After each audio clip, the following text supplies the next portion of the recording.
Bandi Sanjay target గా TPCC chief Mahesh Kumar Goud సంచలన వ్యాఖ్యలు చేశారు. బండి సంజయ్ తో పాటు బీజేపీ ఎంపీలు దొంగ ఓట్లతోని గెలిచారు అన్న అనుమానాలు ఉన్నాయి అన్నారు. బీసీల గురించి బండి సంజయ్ ఏనాడైనా మాట్లాడారా అని మహేష్ కుమార్ గౌడ్ ప్రశ్నించారు. దొంగ ఓట్లు వేసుకునేండు కరీంనగర్ లో కూడా ఇలా రాహుల్ గాంధీ ఓట్లు బయట పెట్టినారంటే కరీంనగర్ కూడా దొంగ ఓట్లతోనే గెలిచినట్టుగా నాకు అనుమానం ఉన్నది.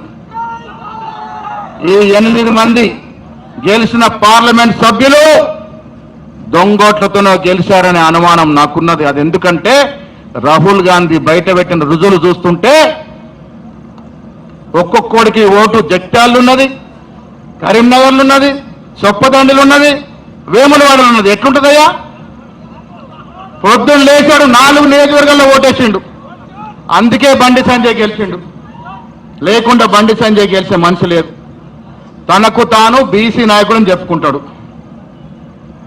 మిస్టర్ బండి సంజయ్ దేశ్ముఖ్, ఎక్కడ బీసీ అయ్యా నువ్వు? ఇలా ఒక్క మాటన మాట్లాడుతున్నావు బీసీల గురించి? రేవంత్ రెడ్డి మొనగాడు 42% రిజర్వేషన్ ఇచ్చిండు.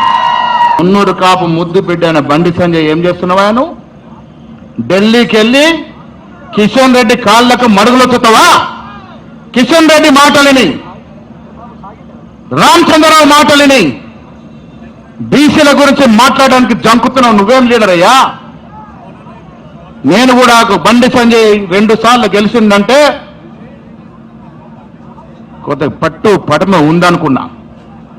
కానీ ఇలా 42% గురించి మాట్లాడకుండా ఇంట్లో దాక్కున్నాడు, ఢిల్లీలో దాక్కున్నాడంటే నీ నాయకత్వ లక్షణం ఏమిటి అని అడుగుతా ఉన్నా.